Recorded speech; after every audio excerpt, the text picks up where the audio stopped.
The scorching Afghan sun beat down mercilessly on the rocky terrain as Lieutenant Sarah Chun adjusted her position behind the weathered boulder. Her Barrett M82 rifle rested steady against the makeshift bipod she had constructed from fallen branches and rocks. The scope's crosshairs swept across the valley below, searching for any sign of movement among the scattered buildings of the remote village. Sarah had been in position for 14 hours now, and her body ached from maintaining the same cramped posture. But she remained motionless, her breathing controlled and rhythmic. This was what she had trained for during those grueling months at sniper school, where she had been the only woman in a class of 32 Marines and soldiers. The radio crackled softly in her earpiece. "Overwatch, this is Ground Team Alpha. We're moving into position now. Keep your eyes open." Sarah keyed her radio twice to acknowledge without speaking. Sound carried far in the desert, and even a whisper could compromise her position. She had learned this lesson the hard way during her first deployment, when a careless comment had nearly gotten her entire squad killed. Through her scope, she watched as the SEAL team moved like shadows through the narrow streets below. They were some of the best operators in the world, but even they needed someone watching their backs. That someone was her. The mission was supposed to be simple. Intelligence had indicated that a high-value target was hiding in the village, a Taliban commander responsible for several attacks on coalition forces. The SEALs would move in, capture or eliminate the target, and extract before enemy reinforcements could arrive. But Sarah knew that nothing was ever simple in Afghanistan. She had been deployed here for 8 months now, and she had seen too many routine operations go sideways. Her job was to provide overwatch and eliminate any threats that might endanger the ground team. The village appeared peaceful from her elevated position. Goats wandered through the dusty streets, and she could see a few women hanging laundry on rooftops. But Sarah's trained eye caught details that others might miss. The way certain windows remained shuttered despite the morning heat. The absence of children playing in the streets. The goats that seemed unusually agitated. Something was wrong. Sarah's finger hovered near the radio button, but she hesitated. The SEAL team leader, Master Chief Petty Officer James Rodriguez, had made it clear during the briefing that he didn't appreciate what he called unnecessary chatter from support elements. He was old school, one of those operators who believed that snipers should remain silent unless they had a confirmed target. But Sarah's instincts, honed by months of combat experience, were screaming warnings. She had survived this long by trusting those instincts, even when it meant going against the wishes of senior personnel. She watched as the 4-man SEAL team approached the target building, a 2-story mud brick structure at the center of the village. They moved with practiced precision, each man covering his assigned sector. Rodriguez led from the front, his weapon sweeping left and right as he advanced. The building's front door stood slightly ajar, another warning sign that Sarah noticed immediately. In her experience, doors in Afghan villages were either wide open or securely closed. A partially open door suggested someone had left in a hurry, or worse, it was an invitation for the unwary. Through her scope, Sarah could see Rodriguez raise his fist, signaling for his team to halt. He had noticed the door too. The team stacked up against the wall beside the entrance, preparing for their entry. That's when Sarah saw the first muzzle flash. It came from a window on the second floor of a building across the street from the target. The shooter was well concealed, using the shadows and a carefully positioned curtain to hide his position. Sarah estimated the range at approximately 400 meters from her position, well within her effective range. The sound of gunfire echoed through the valley as more shooters opened up from concealed positions throughout the village. The SEALs immediately took cover, returning fire as they tried to identify the source of the incoming rounds. "Contact! Contact!" Rodriguez's voice came through the radio, strained but controlled. Multiple shooters, unknown positions, were pinned down. Sarah had already acquired her first target through the scope. The shooter in the second-floor window was tracking one of the SEALs with his AK-47, preparing for another burst of fire. Sarah controlled her breathing, feeling her heartbeat slow as she entered the zone that every sniper knew well. The crosshairs settled on the center of the target's chest. Sarah squeezed the trigger slowly and steadily, following through with perfect form. The Barrett's massive .50 caliber round covered the distance in less than half a second. The enemy shooter collapsed backward, his weapon clattering to the floor. But there was no time for Sarah to admire her handiwork. She was already scanning for the next threat. "Where the hell is that coming from?" she heard one of the SEALs shout over the radio. "I can't see the shooter." Sarah spotted movement in a doorway to the north of the SEAL position. Another fighter was positioning himself for a flanking shot, carrying what appeared to be an RPG. This was a much more serious threat than the rifle fire. She adjusted her aim, leading the target slightly as he moved. The man stopped in the doorway, raising the RPG to his shoulder. Sarah's second shot took him in the upper torso, the heavy round's impact sending him tumbling backward. The RPG round fired wildly into the sky, exploding harmlessly against a distant hillside. "Good shot, Overwatch," Rodriguez's voice came through the radio, and Sarah could hear the relief in his tone. "We've got movement to the east as well. Can you see anything?" Sarah was already scanning in that direction. Her elevated position gave her a commanding view of the entire village, and she could see what the ground team could not. At least 6 more fighters were moving through the buildings, using covered routes to approach the SEAL's position. "Multiple contacts moving in from the east," she reported. "Count 6, possibly more. They're using the buildings for concealment." "Can you take them out?" Rodriguez asked. Sarah was already tracking the lead fighter as he sprinted between buildings. He paused at a corner, exposing just enough of his body for her to engage. Her third shot of the day found its mark, and the man dropped immediately. The other fighters, now aware that they were being targeted by a sniper, began moving more carefully.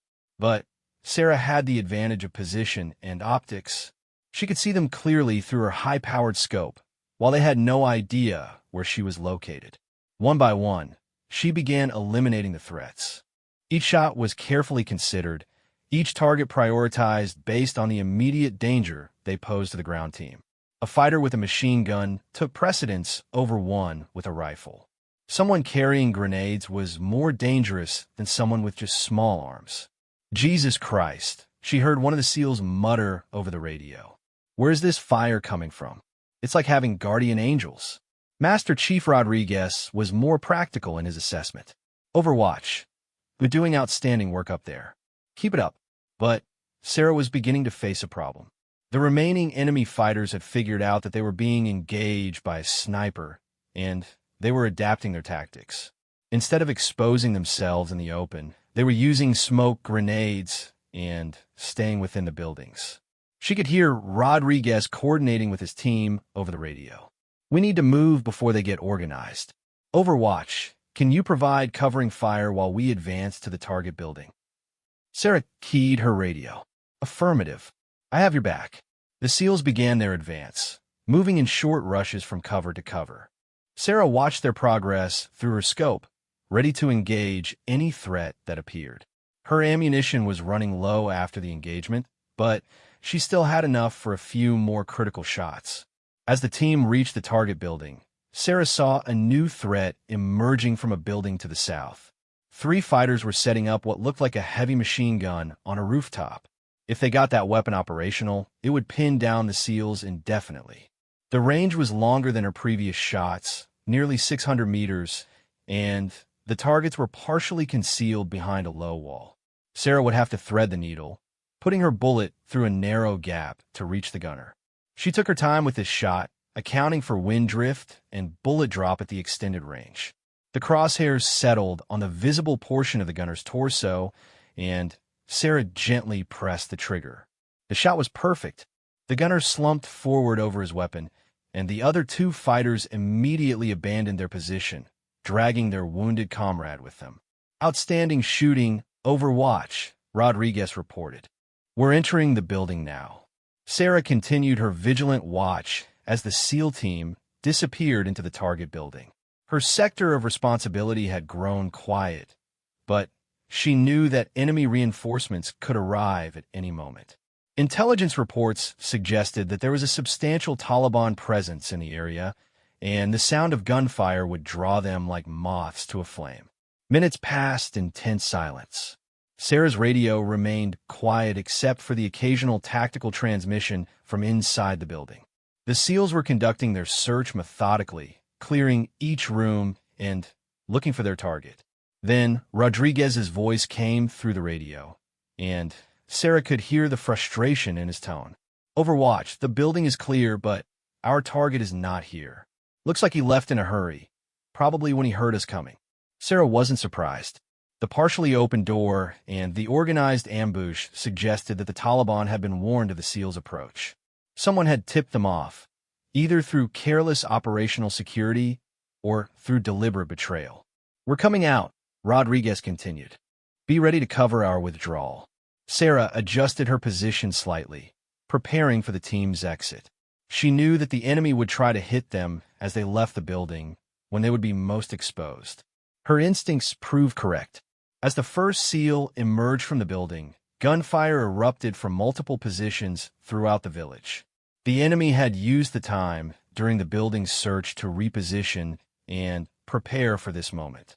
Sarah went to work immediately, identifying and engaging targets as they revealed themselves.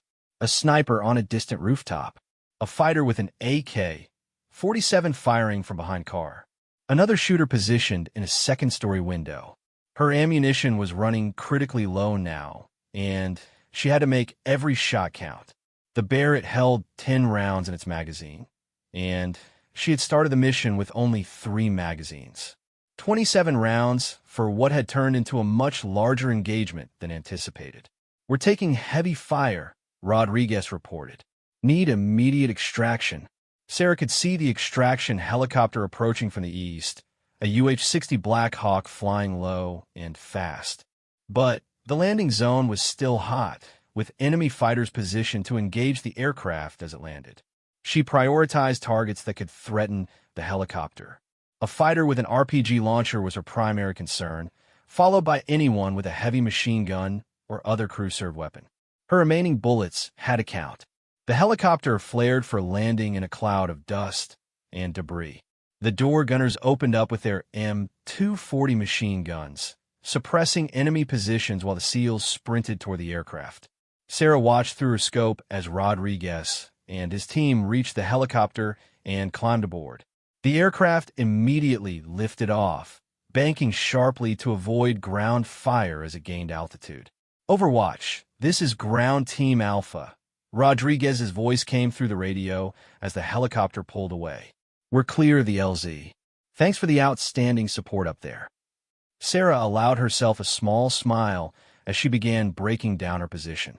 The mission hadn't achieved its primary objective, but the team had extracted safely, and that was what mattered most. As she packed her equipment, Sarah reflected on the engagement. She had fired 17 rounds and achieved 17 hits, each one precisely placed to neutralize a threat to the ground team. It was the kind of performance that would normally earn recognition, perhaps even a commendation. But Sarah knew that recognition was unlikely to come. As a female sniper attached to special operations units, she operated in a shadow world where her contributions were often overlooked or minimized. The men she supported were usually professional and appreciative, but the institutional military still struggled to accept women in combat roles. The extraction helicopter would return for her once the SEALs were safely back at base. Until then, she would wait in her concealed position, watching for any sign that the enemy had discovered her location. As the sun began its descent toward the western horizon, Sarah settled in for what could be a long wait. The desert was peaceful again, with no sign of the violent engagement that had just concluded. But she remained alert, knowing that in Afghanistan, peace was always temporary. The radio crackled with the voice of the helicopter pilot. "Overwatch, this is Dustoff 7-2. We're inbound to your position, ETA 10 minutes. Sarah began her final preparations for extraction. She carefully cleaned her rifle and packed it in its case, erasing all evidence of her presence on the hilltop. In a few hours, she would be back at the forward operating base, writing her after-action report and preparing for the next mission. But for now, she allowed herself a moment of quiet satisfaction. She had done her job well, protecting warriors who didn't even know her name. In the Brotherhood of Arms, sometimes that was enough. The sound of approaching rotor blades grew louder, and Sarah gathered her equipment for the short hike to the landing zone. Another mission was complete, and tomorrow would bring new challenges in the endless war against terror. As the helicopter touched down and she climbed aboard, Sarah caught the eye of the crew chief. He gave her a thumbs up and shouted over the engine noise, "Hell of a shooting day, ma'am." Sarah nodded and strapped herself in for the flight back to base. Through the helicopter's window, she watched the village recede into the distance, already planning improvements for the next mission.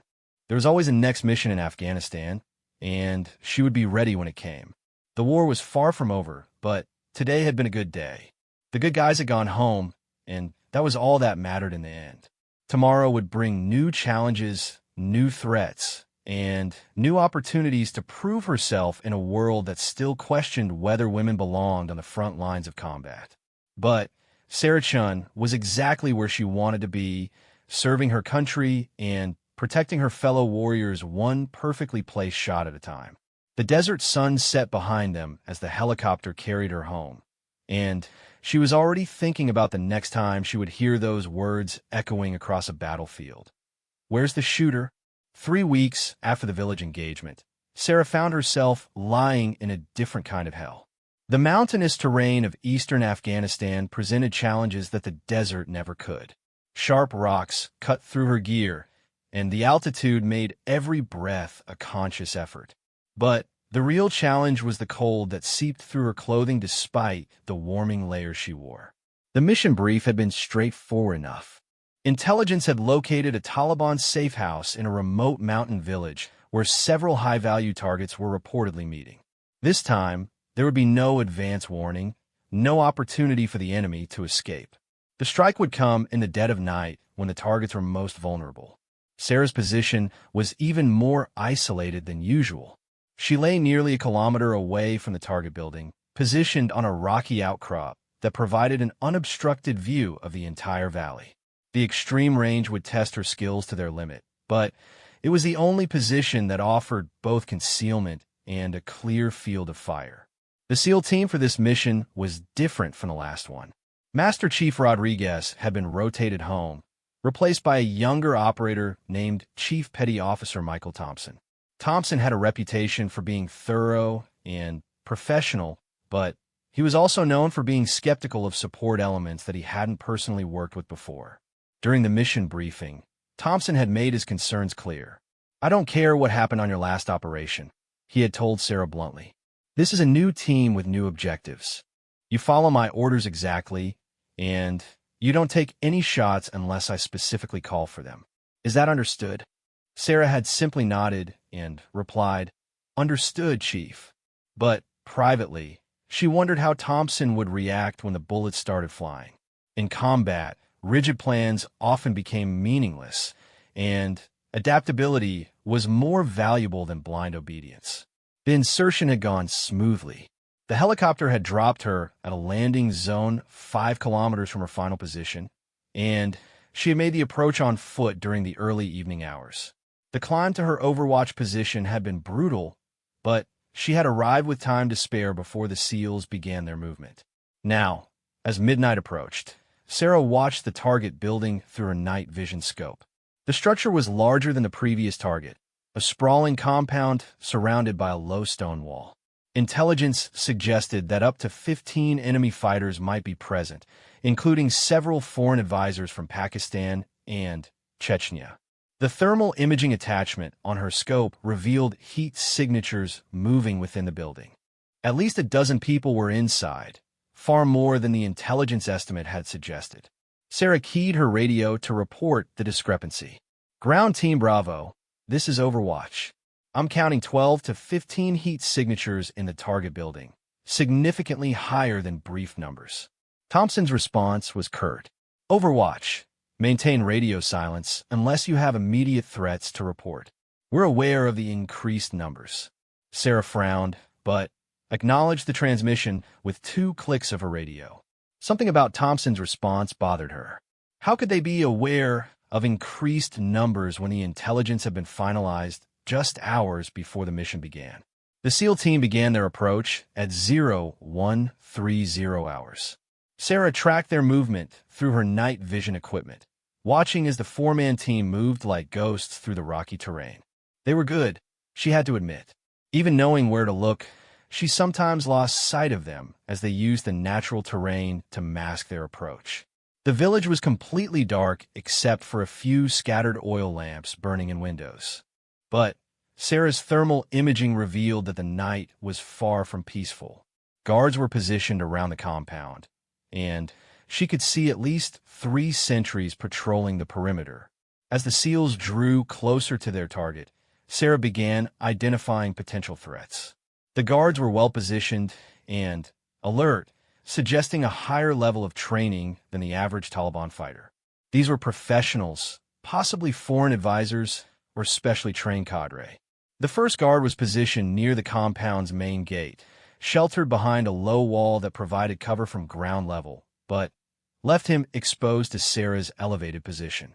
The range was nearly 900 meters at the extreme edge of her effective range for a precision shot. The second guard was moving in a patrol pattern around the eastern side of the compound.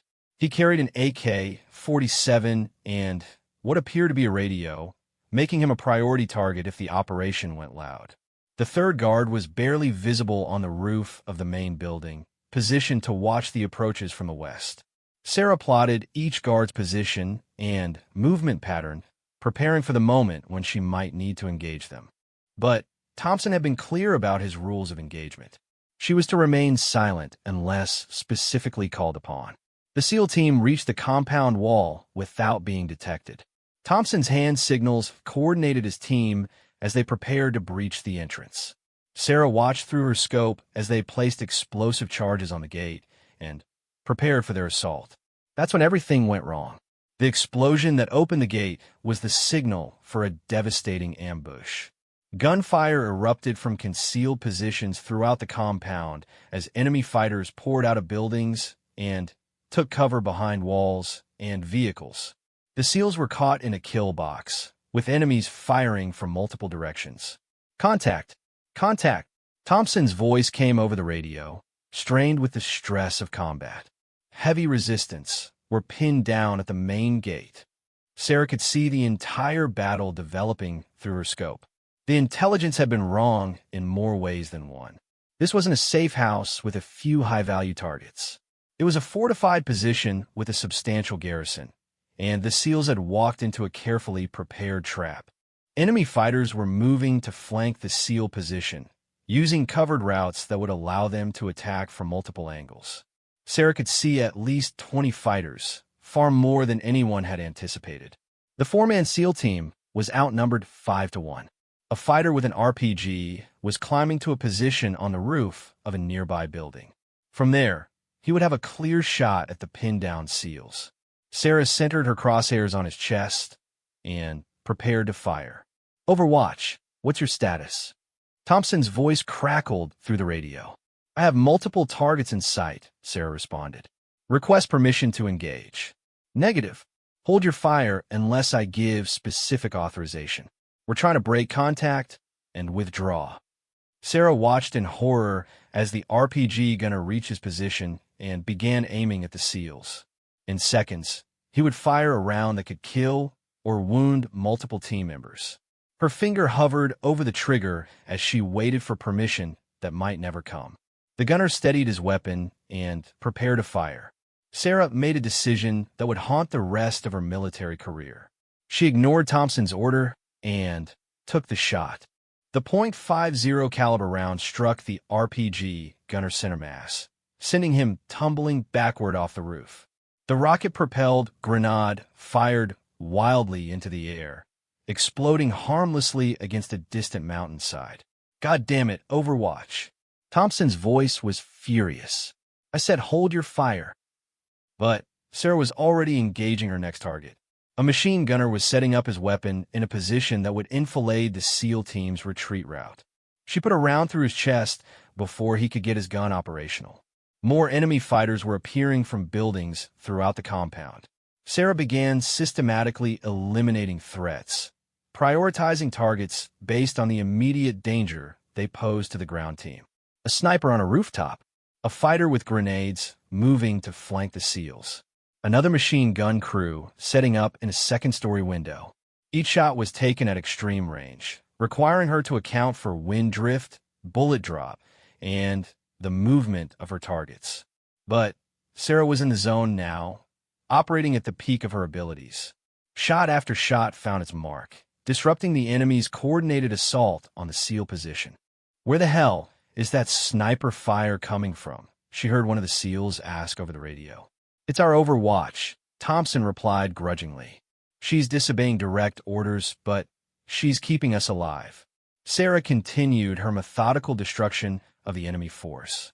Her elevated position and night vision equipment gave her a tremendous advantage over fighters who were struggling to identify her location. They knew they were being engaged by a sniper, but they couldn't determine where the shots were coming from. "Overwatch, this is Ground Team Bravo," Thompson called. "Can you see our extract route to the south?" Sarah scanned the area with her scope. Several enemy fighters were moving to block the team's withdrawal, setting up an ambush along the only viable escape route. "I count 6 hostiles moving to block your extract route," she reported. "I can clear them, but I need you to keep them distracted for 30 seconds. "Do it," Thompson replied without hesitation. The SEALs opened up with concentrated fire toward the compound, forcing the enemy fighters to take cover. Sarah used the distraction to systematically eliminate the ambush team, picking them off one by one as they exposed themselves to return fire. "Extract route is clear," she reported. "Move now while you have the chance." The SEAL team began their withdrawal, bounding backward from cover to cover as they made their way toward the extraction point.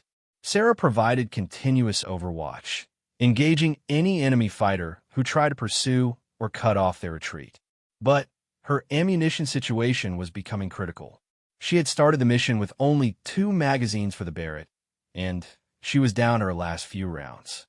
Each shot had to count more than ever. An enemy fighter with an AK-47 broke cover and sprinted after the withdrawing SEALs.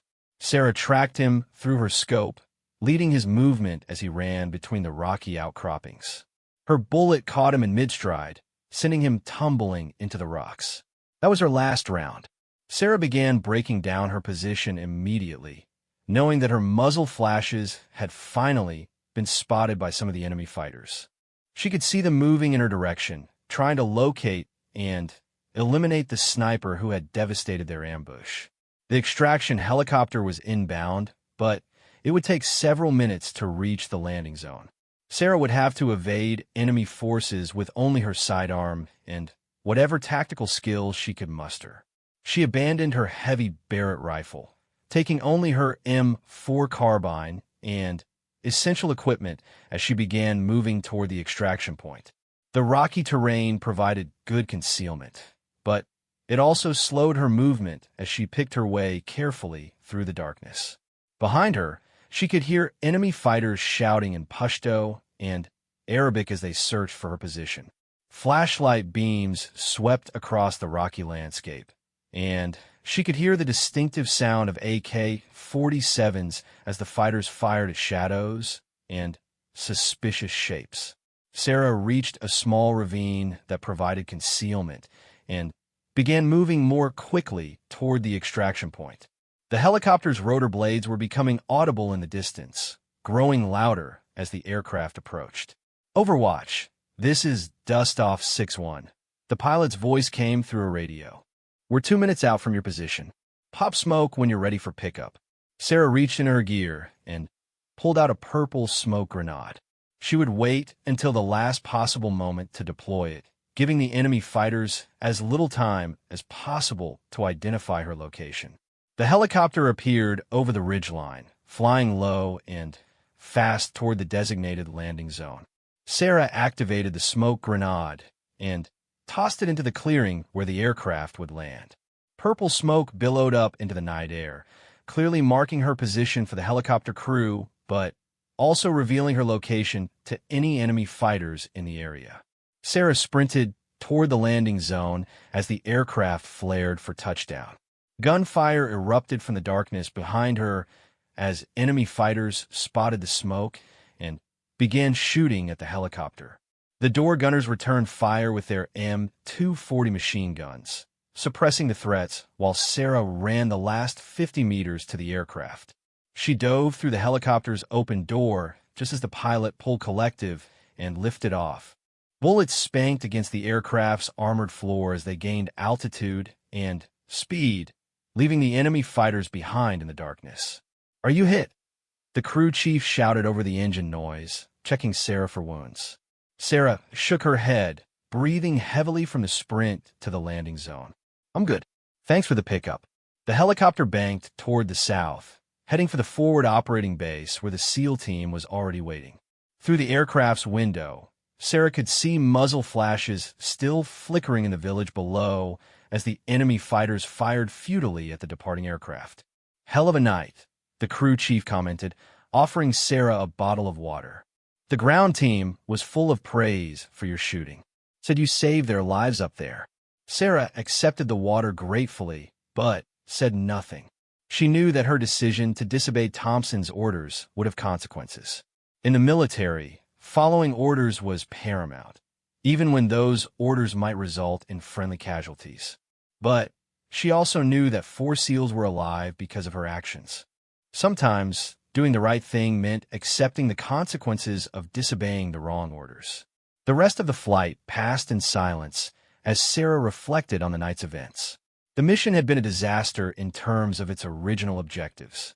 The high-value targets had escaped, and intelligence about the compound had been completely inaccurate. But the team had extracted safely, and that was a victory in its own right. As the helicopter approached the forward operating base, Sarah could see Thompson and his team waiting on the landing pad.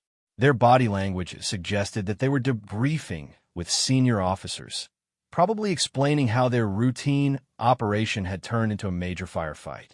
The aircraft touched down gently, and Sarah climbed out with her equipment. Thompson approached her immediately, his expression unreadable in the darkness. "We need to talk," he said simply. Sarah nodded and followed him toward the operations center. She knew that her military career might be over before sunrise. Disobeying direct orders in combat was a serious offense, regardless of the outcome. But as they walked across the dusty compound, Thompson surprised her with his first comment. "That was some of the finest shooting I've ever seen," he said quietly. 17 targets eliminated at ranges up to 900 meters, all at night. "You saved our asses up there." Sarah looked at him in surprise. "But I disobeyed your orders." Thompson stopped walking and turned to face her. "You did exactly what needed to be done. My orders were wrong, and you had the judgment to recognize that. In combat, results matter more than procedure." They continued toward the operations center where Sarah would write her after-action report and face whatever consequences awaited. But for the first time since the mission began, she felt confident that she had made the right choices. The war in Afghanistan continued, and there would be more missions, more challenges, and more opportunities to prove herself in a profession that still struggled to accept women in combat roles. But tonight had been different. Tonight, even the skeptics had to acknowledge what she brought to the fight. As they reached the operations center, Thompson paused at the door. "For what it's worth," he said, "I'm putting you in for a commendation. What you did up there was extraordinary, and people need to know about it." Sarah smiled for the first time since the mission began. Recognition was nice, but it wasn't why she did the job. She did it for moments like these, when professionalism and mutual respect transcended the artificial barriers that society tried to impose. Tomorrow would bring new challenges and new doubts from those who questioned her place on the battlefield. But tonight, she had proven herself once again in the most unforgiving arena of all. When the question came, "Where's the shooter?" she had provided the answer with deadly precision and unwavering courage. The desert war continued, and Sarah Chun would be ready for whatever it demanded of her. Next, the forward operating base felt different when Sarah returned from her 2-week leave. The familiar sounds of helicopters and generators still filled the air, but there was an undercurrent of tension that hadn't been there before. Conversations stopped when she walked past groups of soldiers, and she caught whispered discussions that ceased abruptly when participants noticed her approach. Colonel James Morrison, the base commander, had requested to see her immediately upon her return. His office was located in the main command building, a concrete structure that served as the nerve center for operations throughout the province. Sarah had only been in his office once before, during her initial arrival briefing 6 months earlier. "Sergeant Chun, please have a seat," Morrison said as she entered his office. His tone was formal, but not hostile, the kind of measured politeness that senior officers used when discussing difficult subjects. Sarah remained standing. "Sir, I prefer to stand if that's acceptable." Morrison nodded and got straight to the point. "There have been some developments while you were on leave. I wanted to brief you personally before you heard about it through unofficial channels." Sarah's stomach tightened. In the military, personal briefings from colonels were rarely about good news. 3 days ago, we conducted a raid on a Taliban safe house in the Pesh Valley, Morrison continued. The operation was based on intelligence provided by one of our Afghan National Army liaison officers, a man named Captain Rashid Ahmad. Sarah knew Ahmad by reputation. He was one of the more competent ANA officers, someone who had worked closely with American forces for over 2 years. His intelligence had been reliable in the past, leading to several successful operations against Taliban forces. "The raid went bad," Morrison said bluntly. "It was an ambush. We lost 2 Rangers and had 4 more wounded. The Taliban were waiting for us, positioned perfectly to maximize casualties on our entry team." The implications were clear, but Sarah waited for the colonel to spell them out. "Captain Ahmad has disappeared. He hasn't been seen since the day before the raid, and his family claims they don't know where he is. We believe he's been compromised, either through coercion or payment." Sarah nodded, understanding the tactical situation, but not yet grasping why she was receiving this briefing. Morrison continued, "The reason I'm telling you this is because Ahmad had access to mission briefs for operations you supported, including detailed information about sniper positions and overwatch procedures." The pieces began falling into place in Sarah's mind. If Ahmad was feeding information to the Taliban, then every mission she had participated in could have been compromised. The enemy might know her tactics, her preferred positions, even her personal equipment specifications. "Sir, are you telling me that my operations have been compromised?" Sarah asked. "It's a possibility we have to consider," Morrison replied. "Ahmad had access to after-action reports from your missions, including the village engagement 3 weeks ago and the mountain operation that followed. He would have known details about your positioning, your effective range, and your impact on those operations." Sarah felt a chill that had nothing to do with the air conditioning in the colonel's office. If the Taliban knew her capabilities and methods, they would be prepared for her on future missions. They might even set traps specifically designed to target her. "What does this mean for my operational status?" she asked. Morrison looked uncomfortable. "For now, you're being pulled from direct action missions. We need time to assess the security breach and determine what information might have been compromised. You'll be assigned to training duties and base security until further notice." Sarah had expected this, but it still felt like a physical blow. Training duties were important, but they weren't why she had volunteered for deployment to Afghanistan. She was a sniper, trained to support combat operations, not to conduct marksmanship classes for rear echelon personnel. "Sir, with respect, removing me from operations because of a possible security breach seems like letting the enemy win," Sarah said carefully. "If Ahmad was compromised, then all our operations were at risk, not just the ones I supported." Morrison nodded. "You're right, and that's why we're conducting a comprehensive review of all operations that Ahmad had access to. But your role as a sniper makes you particularly vulnerable. If the Taliban know your methods, they can specifically prepare to counter you. The colonel stood and moved to a wall map of the province. Red pins marked locations of recent enemy activity, while blue pins showed friendly bases and outposts. "There's something else," Morrison said, his back still turned to Sarah.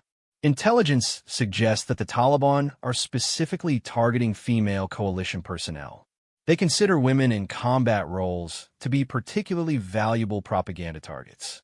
Sarah had heard rumors about this, but Morrison was confirming her worst fears. Being a female sniper didn't just make her unusual within her own forces. It made her a high-priority target for the enemy. "The bottom line is this," Morrison continued, turning back to face her. "Until we can assess the full scope of the security breach, you're too valuable and too vulnerable to risk on direct action missions. I know it's not what you want to hear, but it's the best decision for both you and the teams you support." Sarah wanted to argue, to point out that risk was an inherent part of military operations and that removing her from missions would actually make those missions more dangerous for the ground teams. But she also understood the colonel's position. He was responsible for the safety of all personnel under his command, and he couldn't ignore a credible threat. "Understood, sir," Sarah replied. "What are my specific duties while I'm on this restricted status?" Morrison handed her a manila folder. "You'll be working with Sergeant First Class Williams in the training section. He's been asking for help with advanced marksmanship instruction for our support personnel. You'll also be assigned to the base defense force, with responsibility for one of the perimeter watchtowers." Sarah accepted the folder without enthusiasm. Guard duty and training assignments were necessary functions, but they felt like a step backward in her career. She had worked hard to earn her position as a sniper, and now she was being relegated to teaching basic marksmanship to clerks and mechanics. "There's one more thing," Morrison said as she prepared to leave. "This conversation is classified. The details about Ahmed's potential compromise cannot be discussed outside of official channels. If word gets out that we suspect him of being a double agent, it could endanger other sources and ongoing operations." Sarah nodded and left the colonel's office with mixed emotions. She understood the security concerns and the need for operational security, but she also felt frustrated by her removal from active duty. For the past 6 months, she had been making a real difference in the war, protecting ground teams and eliminating threats. Now she would be watching the war from the sidelines. The training facility was located on the opposite side of the base from the command building. It consisted of several buildings housing classrooms, equipment storage, and administrative offices.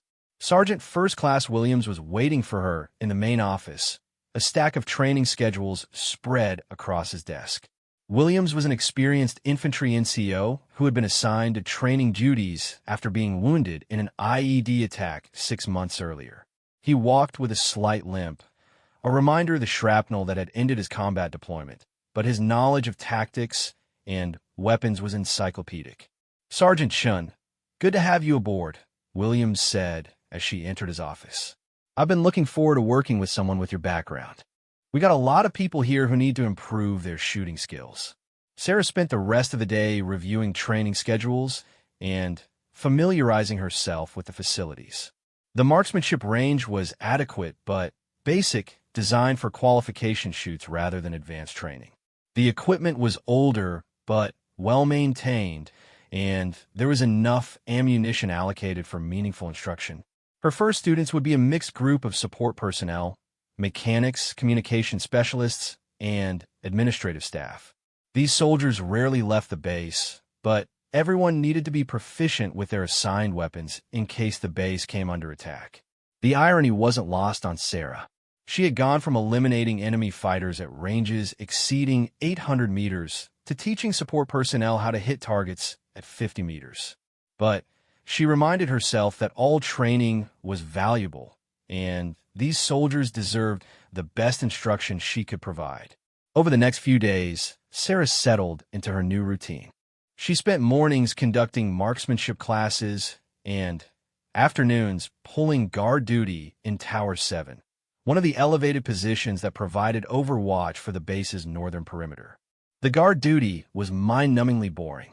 The tower offered an excellent view of the surrounding terrain, but the area had been quiet for months.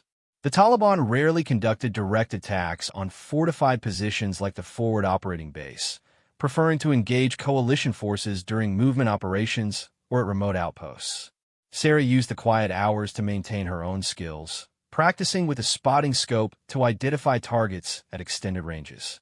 She also studied intelligence reports, trying to stay current with enemy activities in the province, even though she was no longer directly involved in operations against them.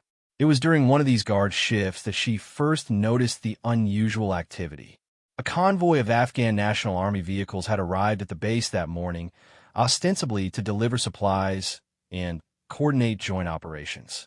But Sarah observed that some of the ANA soldiers were paying unusual attention to the base's defensive positions, taking what appeared to be photographs with concealed cameras. The behavior was subtle, and it would have been easy to dismiss as normal curiosity. But Sarah's training had taught her to notice details that others might miss, and something about the soldiers' conduct set off alarm bells in her mind. She documented what she observed, noting the time and specific behaviors of the suspicious individuals. But when she reported her concerns to the tower supervisor, she was told to focus on external threats rather than friendly forces within the base perimeter. The response frustrated Sarah, but she continued her observations. Over the next several days, she noticed a pattern. Certain ANA soldiers consistently showed interest in the base's defenses, communication equipment, and helicopter landing areas. They were conducting reconnaissance, but for what purpose? Sarah's concerns intensified when she recognized one of the ANA soldiers as someone she had seen in Captain Ahmed's unit. The man was supposed to be operating in a different province, yet here he was at their base, taking what appeared to be intelligence photographs. She documented everything meticulously, creating a detailed log of suspicious activities and individuals. But when she tried to report her concerns through official channels, she encountered bureaucratic obstacles.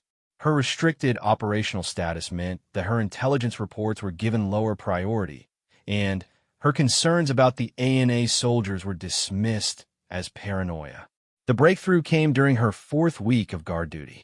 Sarah was manning Tower 7 during the early morning hours when she observed a clandestine meeting taking place near the base perimeter. One of the suspicious ANA soldiers was talking quietly with a local national who had somehow gained access to the base despite strict security protocols. Sarah watched through her spotting scope as the local national handed the soldier what appeared to be a small package. In return, the soldier gave the man what looked like documents or photographs. The exchange was brief and carefully concealed, but Sarah had a clear view from her elevated position. She immediately radioed the base security office, requesting backup to investigate the suspicious activity. But by the time security personnel arrived at the location, both individuals had disappeared. The investigating team found no evidence of the meeting Sarah had observed. "Are you sure about what you saw?" the security team leader asked Sarah after completing his investigation. "There's nothing here to suggest any kind of meeting took place." Sarah was certain of what she had witnessed, but she also understood the team leader's skepticism. Without physical evidence or corroborating witnesses, her report would be difficult to substantiate. And her recent removal from operational duties due to security concerns would make some people question her judgment. That night, Sarah made a decision that would change everything. Instead of relying on official channels that seemed unwilling to take her concerns seriously, she would conduct her own investigation. If there was a security breach at the base, she would find evidence that couldn't be dismissed or ignored. She began by reviewing base security camera footage, looking for evidence of the meeting she had witnessed. The cameras were positioned to monitor access points and key facilities, but they had limited coverage of the perimeter areas where the suspicious activity had taken place. Sarah spent hours reviewing footage from multiple cameras, looking for any sign of the individuals she had observed. She found several images that showed the suspicious ANA soldier in areas where he had no legitimate business, but nothing that clearly documented the exchange she had witnessed. Her investigation led her to examine communication logs and visitor records, looking for patterns that might indicate insider threats. What she found was even more disturbing than she had expected. The local national she had seen meeting with the ANA soldier was listed as a regular visitor to the base, someone who supposedly provided cleaning services for the administrative buildings. But Sarah discovered that his visits always coincided with major operational planning sessions, and he had access to areas of the base that contained sensitive information. She also found evidence that Captain Ahmad had visited the base twice in the weeks before his disappearance, meetings that weren't reflected in the official visitor logs. If Ahmad was indeed compromised, these visits could have provided him with current intelligence about base operations and defenses.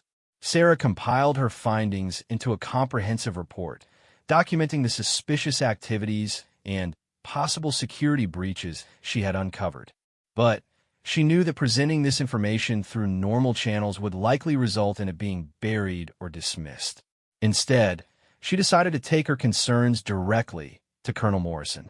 It was a risky move that could result in disciplinary action for bypassing the chain of command, but she believed the security threat was too serious to ignore. Morrison's reaction to her report was immediate and decisive. Within hours of their meeting, base security had detained the suspicious ANA soldiers and the local national who had been providing cleaning services. A thorough search of their quarters and belongings revealed communication equipment, photographs of base defenses, and detailed notes about helicopter schedules and personnel routines. The evidence confirmed Sarah's worst fears. The base had been under surveillance by Taliban agents for weeks, and they had been preparing for some kind of attack or operation. The information they had gathered would have been devastating if it had fallen into the wrong hands. Colonel Morrison called Sarah back to his office the next day, this time with a much different agenda. "Sergeant Chun, your investigation prevented what could have been a catastrophic security breach," he said without preamble. "The individuals you identified were planning to provide targeting information for a mortar attack on our helicopter pad. Your vigilance and initiative saved lives." Sarah felt a mixture of relief and validation. Her concerns had been real, and her decision to pursue them despite official skepticism had been justified. However, Morrison continued, "Your methods were unconventional, to say the least. Conducting your own investigation without authorization was outside the bounds of normal procedure." Sarah braced herself for disciplinary action, but Morrison surprised her with his next statement. "Under normal circumstances, I'd have to write you up for exceeding your authority. But these weren't normal circumstances, and your results speak for themselves.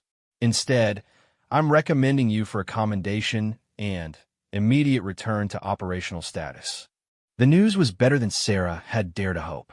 Not only would she avoid disciplinary action, but she would be returning to the mission she loved. "The security breach has been contained," Morrison explained. "We've identified and neutralized the immediate threat, and we've implemented new procedures to prevent similar incidents in the future. Your operational security is no longer a concern." Sarah left the colonel's office with renewed purpose and energy. Her weeks in training and guard duty had been frustrating, but they had also led to uncovering a serious threat to the base and its personnel. Sometimes the most important battles were fought not on distant battlefields, but in the shadows where enemies tried to gain advantage through deception and betrayal. That evening, she received word that she would be assigned to a new mission the following week. A high-value target had been located in a remote mountain village, and a SEAL team would be conducting a capture operation. They needed sniper overwatch, and Sarah had been specifically requested for the mission. As she prepared her equipment and reviewed intelligence reports, Sarah reflected on the events of the past month. The security breach had been a reminder that in modern warfare, The enemy was often closer than anyone realized. But it had also reinforced her belief in the importance of attention to detail and the courage to act on one's convictions. The war in Afghanistan continued, and new challenges awaited. But Sarah Chun was ready to return to the fight, armed with hard-won experience and an even stronger commitment to protecting the warriors who depended on her skills and judgment. Tomorrow would bring new missions and new opportunities to answer that familiar question: where's the shooter? And when that question came, Sarah would be ready with precision, professionalism, and unwavering dedication to the mission. The briefing room was packed with personnel from multiple units, creating an atmosphere of barely controlled chaos as officers and NCOs tried to coordinate what would be the largest operation Sarah had participated in during her deployment. Maps covered every available wall surface, marked with colored pins and overlays that showed enemy positions, friendly forces, and potential routes of approach. Major Sarah Hendricks, the operation commander, stood at the front of the room with a laser pointer outlining the mission parameters for the assembled task force. Her voice carried the authority of someone who had planned and executed dozens of similar operations. But Sarah could detect an underlying tension that suggested this mission was different from the routine raids that had become commonplace. The target is Kari Nasrallah, a Taliban commander responsible for coordinating attacks against coalition forces throughout the Kunar province, Hendricks explained, clicking to the next slide in her presentation. Intelligence indicates he'll be attending a meeting of regional Taliban leaders in the village of Gyan, approximately 40 kilometers northeast of our current position. Sarah studied the aerial photographs of the target area displayed on the main screen.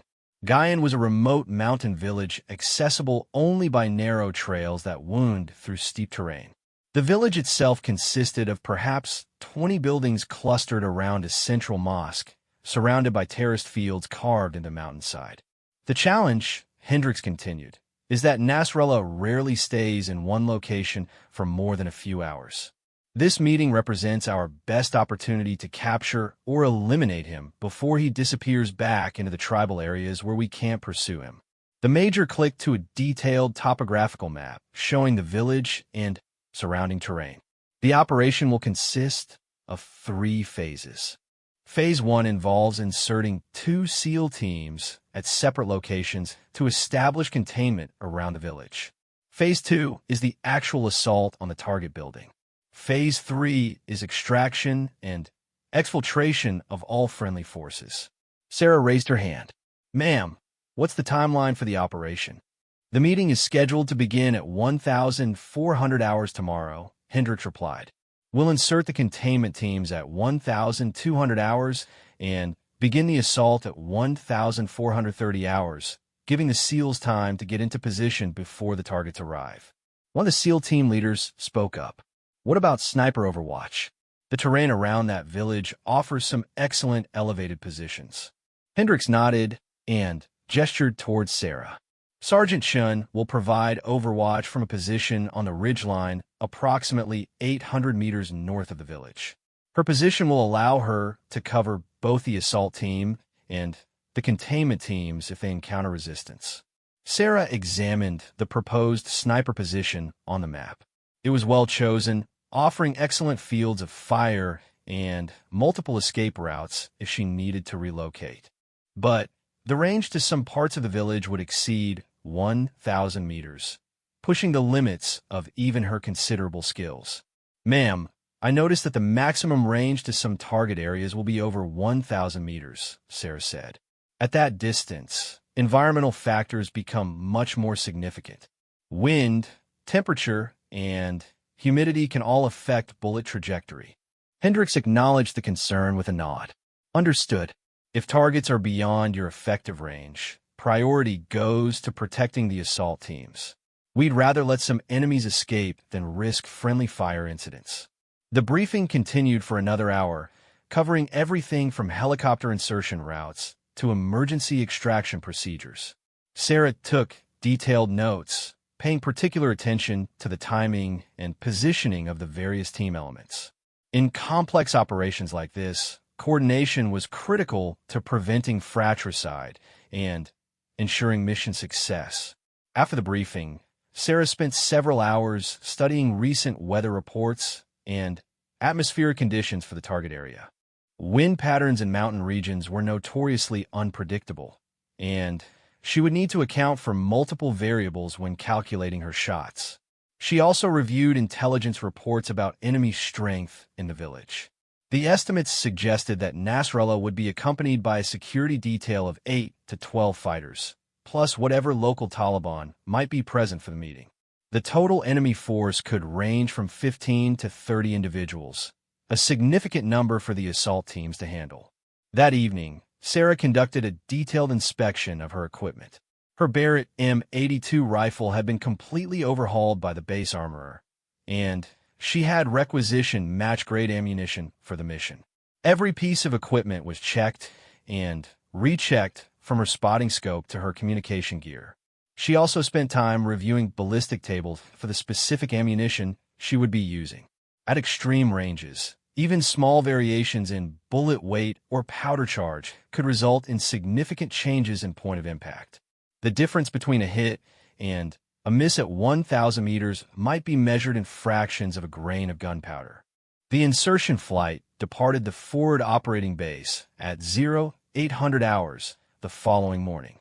Sarah was alone in a helicopter except for the crew, while the SEAL teams flew in separate aircraft to their insertion points.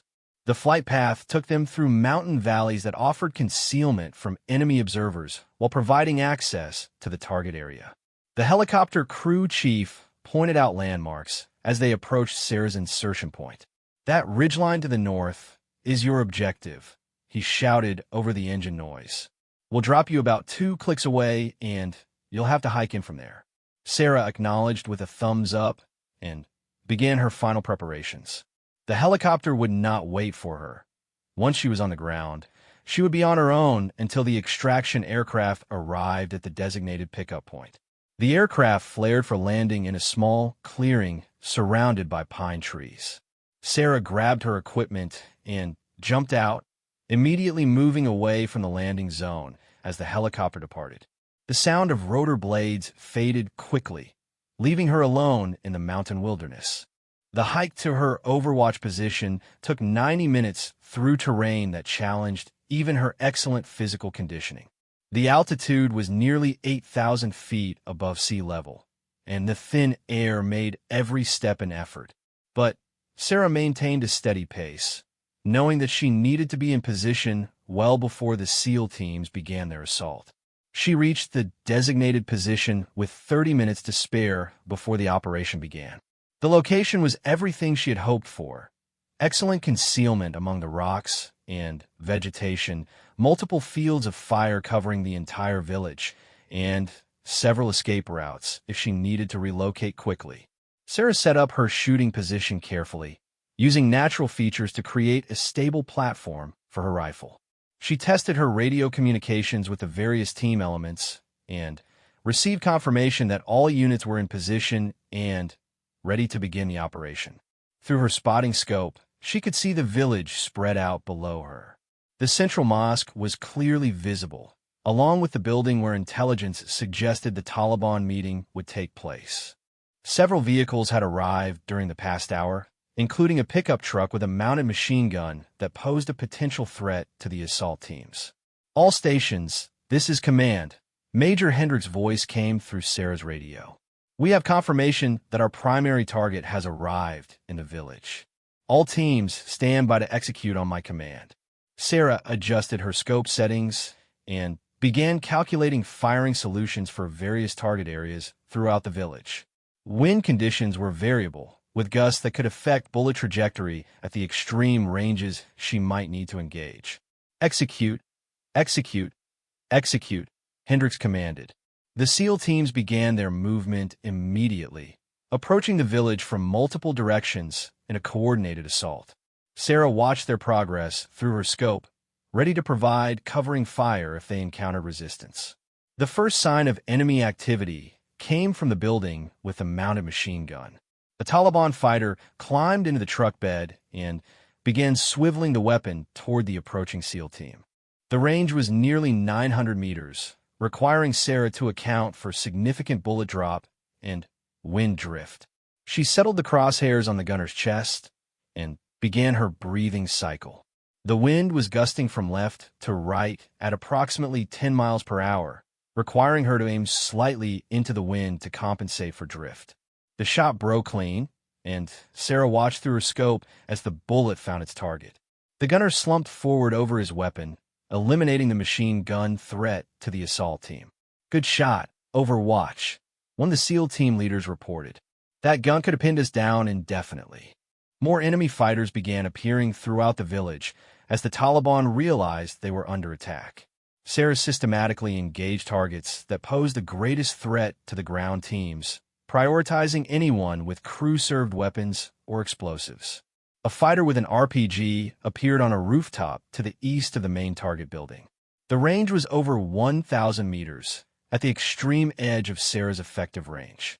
She would need to account for nearly 40 inches of bullet drop at that distance, along with wind drift and the Coriolis effect caused by the Earth's rotation. Sarah made her calculations quickly, adjusting her scope and aiming point to compensate for all the environmental factors affecting her shot. The crosshairs settled on a point several feet above and to the left of her actual target, accounting for the bullet's trajectory at the extended range. The shot felt perfect as it broke, but at 1,000 meters, it took nearly 2 seconds for the bullet to reach its target. Sarah watched through her scope as the fighter raised the RPG to his shoulder, seemingly unaffected by her shot. Then, the .50 caliber round struck him center mass, and he disappeared from view as the massive bullet's impact sent him tumbling backward off the rooftop.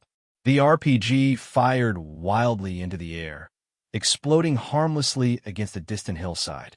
"Outstanding shooting, Overwatch," Rodriguez's voice came through the radio. He had been assigned as the overall ground commander for the operation. "How the hell did you make that shot at that range?" Sarah didn't have time to respond.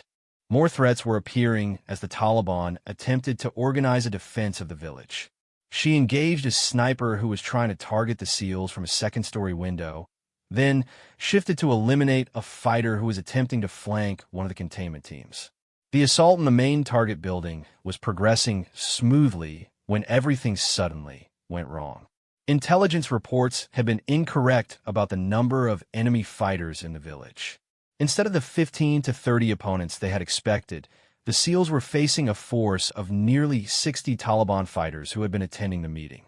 "All stations, this is Ground Commander." Rodriguez's voice was tense with the stress of combat. "We have heavy resistance throughout the village. Enemy strength is much higher than anticipated. Request immediate close air support." Sarah could see the tactical situation developing through her scope. The SEAL teams were well-trained and disciplined, but they were outnumbered 2-1 by an enemy force that was fighting on familiar terrain.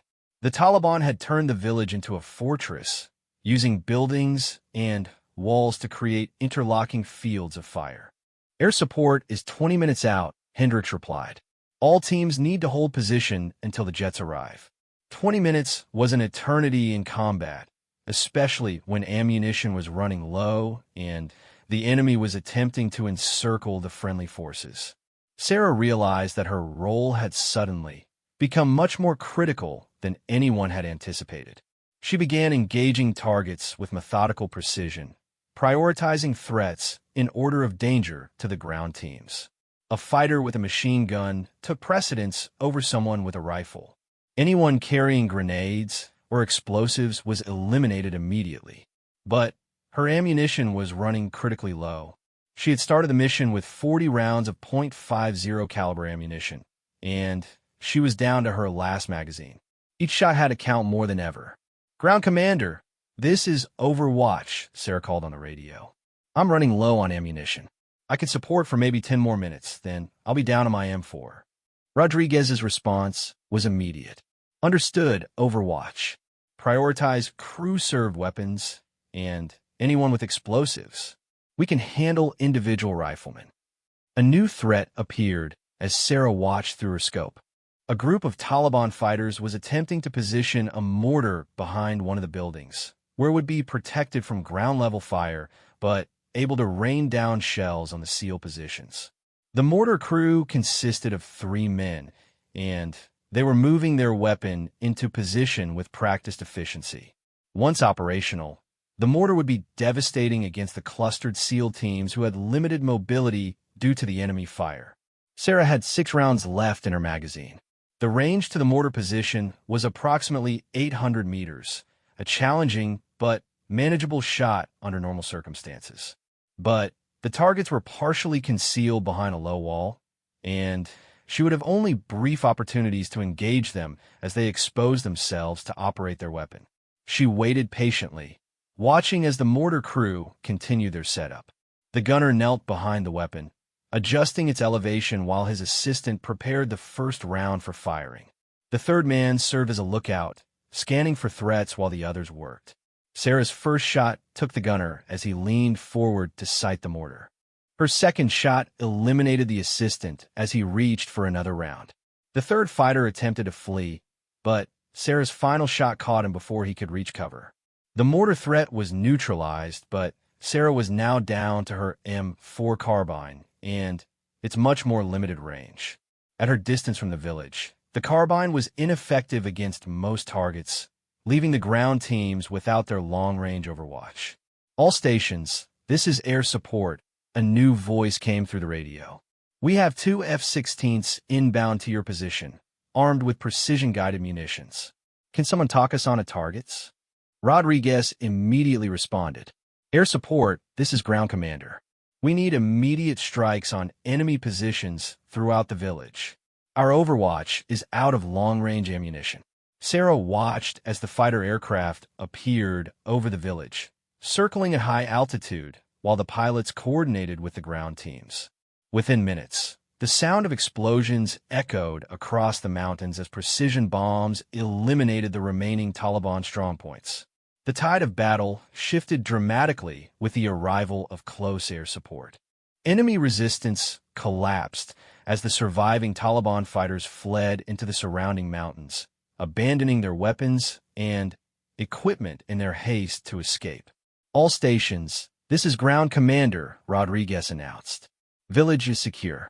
Primary target is confirmed dead, along with multiple secondary targets. Begin preparation for extraction. Sarah felt a mixture of relief and satisfaction as she began breaking down her position. The mission had been more challenging than anyone had anticipated, but it had been completed successfully. The SEAL teams had eliminated their primary target and disrupted a major Taliban meeting, dealing a significant blow to enemy operations in the province. The extraction helicopter arrived 30 minutes later, landing in the same clearing where Sarah had been inserted that morning. She climbed aboard with her equipment, exhausted but triumphant. Hell of a day's work, the crew chief commented as the helicopter lifted off. The ground teams were full of praise for your shooting. They said you saved their asses up there. Sarah nodded, but remained quiet during the flight back to base. The mission had pushed her skills to their absolute limit, requiring shots at ranges that most snipers would consider impossible. But she had risen to the challenge, adapting to changing circumstances and maintaining her effectiveness even when the tactical situation deteriorated. As the helicopter approached the forward operating base, Sarah could see personnel waiting on the landing pad to debrief the returning teams. Major Hendricks was among them, along with Colonel Morrison and several other senior officers. The aircraft touched down gently, and Sarah climbed out with her equipment.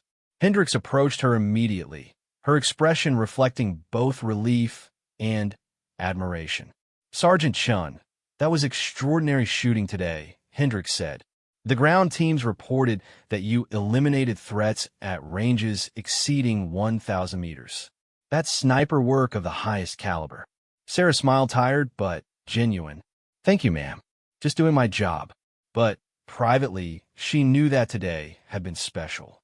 She had been tested under the most demanding circumstances possible and had proven herself capable of rising to any challenge. The impossible shot had become possible through training, skill, and determination. As she walked toward the operations center to begin her after-action report, Sarah reflected on the day's events. The mission had been a success not just tactically, but personally. She had demonstrated that gender was irrelevant when it came to combat effectiveness, earning the respect of even the most skeptical operators. The war in Afghanistan would continue, and there would be more missions that tested her abilities and resolve. But today had shown that when the question came, "Where's the shooter?" Sarah Chun would always be ready with an answer that exceeded everyone's expectations. The impossible had become routine, and she was exactly where she belonged. The final answer 6 months later. Sarah found herself in a position she had never anticipated when she first deployed to Afghanistan. She was sitting across from a congressional committee in Washington, D.C., wearing her dress uniform and preparing to testify about the role of women in combat operations. The ornate hearing room felt surreal after months of living in dusty forward operating bases and mountainous terrain. The committee chairman, Representative Michael Patterson from Texas, reviewed his notes before looking up at Sarah. His expression was neutral but not unfriendly, the practiced demeanor of a politician who had conducted hundreds of similar hearings. "Sergeant Chun, thank you for appearing before this committee today," Patterson began. "We're here to examine the effectiveness of current policies regarding women in combat roles, and your experiences in Afghanistan are directly relevant to our deliberations." Sarah had prepared extensively for this moment, working with military lawyers and public affairs officers to ensure her testimony would be both accurate and appropriate. But she also knew that her words could influence policy decisions that would affect thousands of other women seeking to serve in combat roles. "Thank you, Mr. Chairman. I'm honored to be here," Sarah replied. Representative Patricia Williams from California, one of 3 women on the committee, leaned forward with her first question. "Sergeant Chun, could you describe your role in Afghanistan and the types of missions you supported?" Sarah had anticipated this question and provided a concise but comprehensive overview of her duties. "Ma'am, I serve as a sniper providing overwatch for special operations teams conducting direct action missions. My responsibilities included eliminating threats to ground forces, gathering intelligence through observation, and providing early warning of enemy activities." "How many combat missions did you participate in during your deployment?" Williams continued. "I provided sniper support for 37 combat operations over the course of 11 months, Sarah answered. These range from small unit patrols to complex multi-team raids involving up to 50 personnel. Representative James Crawford from Georgia, who had been vocal in his opposition to women in combat roles, shifted in his seat. "Sergeant Chun, I have to ask the obvious question. Do you believe that your gender affected your performance or the performance of the teams you supported?" Sarah had known this question was coming, and she had thought carefully about her response. "Sir, I believe my performance should be evaluated based on results rather than demographics. During my deployment, I eliminated 63 enemy combatants in direct support of friendly forces.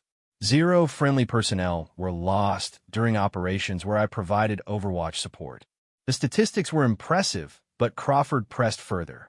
But surely you must have encountered situations where your physical limitations or the attitudes of male personnel created challenges?"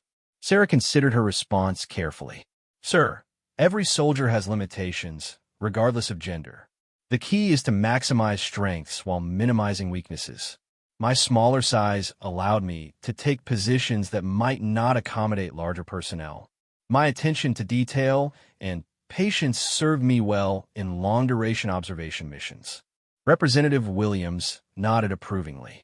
"Can you provide specific examples of how your presence affected mission outcomes?" Sarah described several of her missions in general terms, careful not to reveal classified information while still illustrating her contributions. She talked about the village engagement, where she had eliminated 17 enemy fighters, the night operation where she had saved a pinned-down SEAL team, and the long-range shots that had prevented mortar attacks on friendly forces.